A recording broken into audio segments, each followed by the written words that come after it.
여러분 안녕하세요. 잘 지내고 계시죠? 오늘도 특별하신 하나님의 은혜와 사랑 안에서 기쁨과 감사가 넘치는 복되고 좋은 날 되어지기를 기원하고요. 오늘 함께 나눌 말씀은 요한복음 1장 17절 말씀입니다. 제가 먼저 봉독하지요. 율법은 모세로 말미암아 주어진 것이요 은혜와 진리는 예수 그리스도로 말미암아 온 것이라. 아멘. 만물을 충만케 하시는 그리스도의 충만으로부터 은혜를 누린다고 어제 살펴보았는데, 오늘은 우리가 누리는 은혜와 또 모세의 율법을 대조해 주고 있습니다.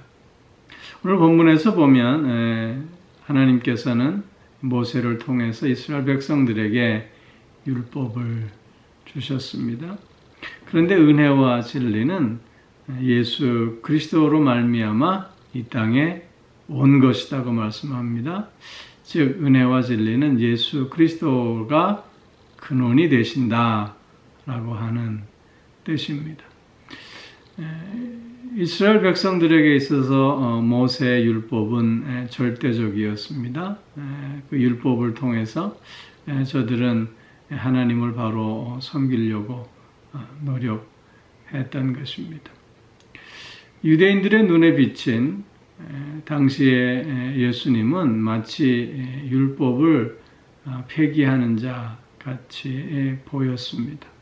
왜냐하면 그들이 지키려고 했던 율법의 그 모습과는 많이 다른 모습을 보여주셨기 때문이었습니다. 그래서 많은 갈등을 유발하게 되었는데요. 이에 대해서 예수님은 나는 율법을 폐하러 온 것이 아니라 율법을 완성하러 왔다고 말씀하시면서 그 율법의 중요성도 같이 인정하고 계시는 것을 우리는 확인하게 됩니다. 율법은 우리로 하여금 불의를 깨닫게 합니다. 그러나 율법은 우리로 의인되게 하지는 못하는 것입니다. 율법은 불완전한 것이지만 그러나 완전치 못함을 깨닫게 하고 그래서 완전을 꿈꾸게 하는 역할도 감당합니다. 그래서 사도 바울은 율법은 우리를 그리스도께로 인도하는 몽학선생이다, 가정교사다, 그렇게 설명해 주고 있습니다. 만약 율법만 있다면 그것은 우리로 하여금 저주와 멸망으로만 끝날 수밖에 없습니다. 그렇다고 해서 은혜만 있다면 그것도 우리로 하여금 기준 없는 자가 되게 하고 말 것입니다. 그렇기에 율법과 은혜는 늘 같이 있어야 하는데요. 그래서 마틴 루터는 율법이 하나님의 오른손이요 율법이 하나님의 왼손이요 은혜는 하나님의 오른손이다, 그렇게 정의하기도 했습니다. 그런데 중요한 것은 율법과 은혜가 다 중요하지만 그러나 은혜가 율법 위에 있음을 우리가 분명히 알아야 한다는 것입니다. 예수 그리스도를 통해서 우리에게 주시는 그 은혜와 사랑이 율법을 완성하기 때문인 것입니다. 이런 율법과 은혜에 대한 차이를 매일의 양식의 설립자요 저자인 마틴 랄프 디아는 20가지 정도로서 설명해 주고 있는데, 오늘 이 마틴 랄프 디안의 율법과 은혜의 차이를 소개하면서 오늘의 묵상을 대신하려고 합니다.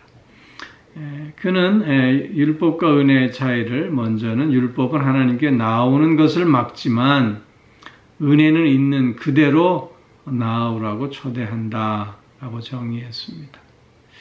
즉 율법은 죄인됨을 알기에 우리는 의로우신 하나님 앞에 나아갈 수 없습니다. 그러나 은혜는 죄된 모습 그대로 나오라고 우리를 초대한다고 하는 것입니다. 두 번째로는 율법은 죄인을 정죄하지만 은혜는 구속한다고 했습니다. 율법을 범한 자를 정죄할 수밖에 없습니다. 그러나 은혜는 그런 죄인을 구속해 준다고 하는 것입니다. 세 번째로 율법은 이것을 행하라고 명하나 은혜는 이것은 이루어졌다고 말한다라고 했습니다. 즉 율법은 이것을 행하고 저것을 행하라고 우리에게 명령하고 있지만 그러나 은혜는 십자가상에서 이미 다 이루어졌다고 말씀하고 있다고 하는 것입니다. 네 번째로 율법은 죄인을 저주하나 은혜는 믿는 자를 축복한다는 것입니다.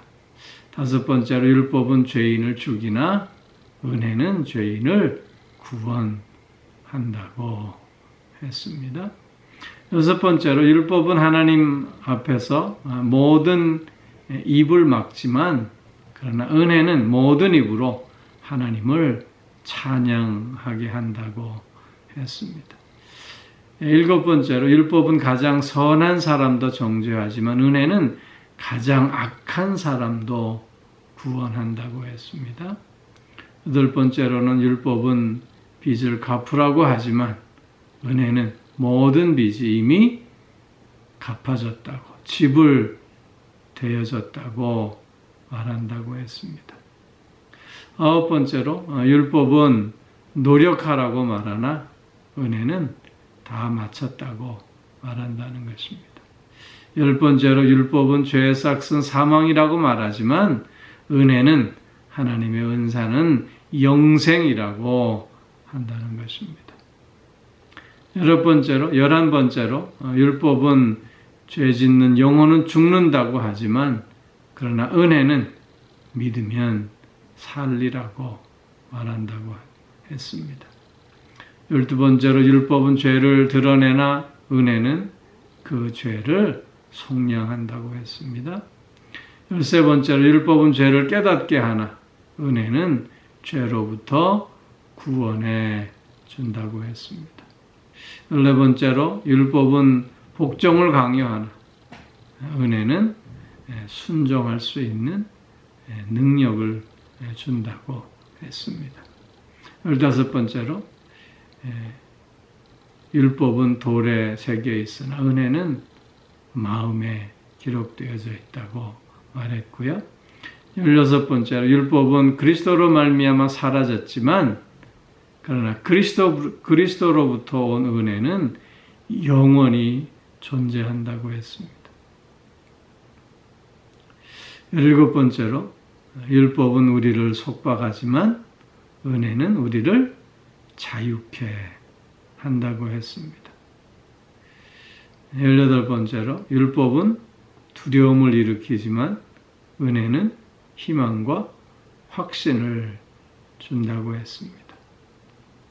19번째로 율법은 모세로 말미암아 주어진 것이지만 은혜와 진리는 예수 그리스도로 말미암은 것이다 라고 했고요. 마지막 20번째로는 율법은 포기하게 하지만 은혜는 다시 일어서게 한다 라고 말했습니다. 우리는 오늘도 율법 아래 있는 자들이 아니라 이런 은혜 아래 있는 자들입니다. 예수 그리스도의 이런 은혜와 사랑 안에서 우리는 오늘도 율법을 완성하는 삶을 그래서 살아가는 존재들이 되었다고 하는 것입니다. 주님 안에서 참된 자유와 또 기쁨과 또 평안 속에서 오늘도 나를 향한 하나님의 뜻을 이루어가는 가운데 율법을 완성하는 자로서 또 의롭고 복된 자로서 오늘 하루를 더욱 힘있고 또 복되게 살아가는 우리 모두가 되어질 수 있기를 주의 이름으로 축원합니다. 기도하겠습니다. 오 사랑의 아버지 하나님, 율법 아래 있던 우리를 은혜 아래로 불러주셔서 구속의 은총 속에서 참된 자유와 기쁨과 또 평안의 삶을 누리게 하시는 가운데 주님이 그러하셨듯이 오늘 우리의 삶 속에서도 그 율법을 완성하는 삶을 살아갈 수 있게 하여 주시오니 참 감사를 드립니다.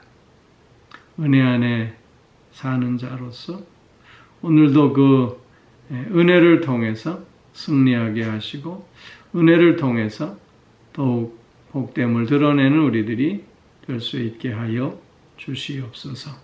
오 사랑의 아버지 하나님, 오늘도 영육간의 강건함으로 붙들어 주시고 우리의 가정과 우리의 자녀들을 지켜주시고 동행하여 주시오며 또한 필요한 모든 것들을 허락하여 주시는 가운데 주님 주시는 합당한 은혜로 승리하며 하나님께 영광 돌리는 우리의 가정과 자녀들 되어줄 수 있게 하여 주시옵소서. 몸이 불편한 이들이 있습니다. 주님 저들을 불쌍히 여겨주셔서 치유의 광선을 쏘여주심으로 강건함을 다시 한번 회복할 수 있게 하여 주시옵고 마음이 상해 있는 이들도 주님 붙들어 주셔서 새로운 소망 속에서 기쁨과 평안을 다시 한번 누릴 수 있게 하여 주시옵소서.